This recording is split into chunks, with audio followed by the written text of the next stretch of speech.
I want to be clear, because we've heard a lot of discussion, the news has reported that this housing bill is actually a bipartisan bill. It couldn't be further from the truth. Over the course of the last few months, after the governor vetoed the first housing bill, my caucus members, my colleagues behind me, had reached out to the other side of the aisle to ask to be engaged in the conversation. I think you could all recall many bills that Republicans have proposed over the years in how to deal with 8-30G and all the other issues revolving around affordability and housing. We were met all along the way with, we'll get you a bill later, the bill's close to being written, we'll let you know. Even the governor himself had said to me this summer when I had coffee with him that he wanted us to try to work together on a bill. And he would get me a copy of that bill as soon as possible.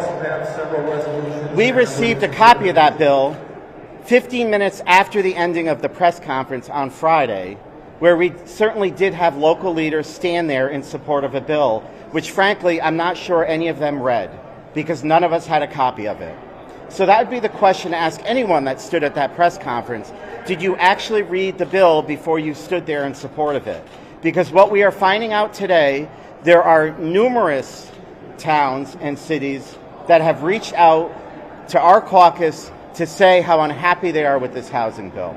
So I think the vote today will reflect how bipartisan that legislation actually is. Well, we have a lot of people, they still don't like the minimum parking requirements. They still don't like the automatic commercial or residential as of right. I think there are concerns about shifting the decision-making to our COGs, who are not elected officials representing those individuals. I mean, we do value our democracy. I mean, the irony is, a month ago, we had people standing up to the president and having no king rallies.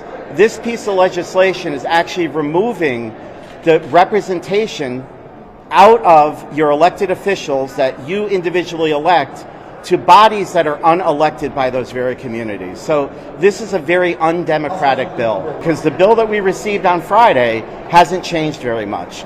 So to suggest that maybe there were negotiations in a back room, that is not democracy. That is not the way our process should be working. All I know is the bill was dropped on Friday. There are very little changes to it after it's seen the light of day, and there are a lot of communities that are very upset about this piece of legislation. We care about affordable housing. I mean, make that very clear. This bill does nothing to make housing more affordable. What it will do is bring private equity into the state of Connecticut. We're seeing it with the WWE building in Stamford being converted to housing. That's the type of development that you're going to see out of this bill. You're not going to see the development that people want, and that is starter homes and affordable housing. Yeah, my issue with that is you're putting some residential where the plan of conservation development that we all have to push every town to get through doesn't align to that, right? They put a lot of thought and process into that. And you're going to add residential, potentially next to businesses like a dispensary. Right? Why couldn't that? There could be something right next to it that they're going to do. You're going to have kids potentially living right next to a residential place right next to a dispensary. There's no thought process to it. You're just going to jam something in there that's not meant to go there. Purposely by the town and as a state who mandates the plan of conservation development to do that, you're going against it. Commercial property is depreciated in the state of Connecticut. Residential property right now in Connecticut is more valuable than commercial. Of course you're going to see commercial property being converted. We're seeing it right now in Stamford.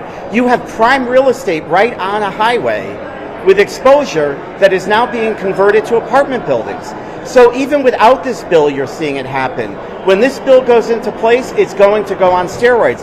And the city of Hartford better not come complaining to us, because we all know they have a bifurcated mill rate where residents pay less than commercial. As the commercial starts being converted to residential, I don't want to hear Hartford coming to us saying we need more money because our mill rate's gone down. You watch, it's going to get impacted. They have a reval coming up, and I guarantee you we are going to start hearing about the problems. My town just went through reval, so I understand what's happening. Hartford is going to be even in worse shape when those revals are done. I think we should allow zoning to do it, so it can be done without allowing it as of right. So there is a process to let that happen.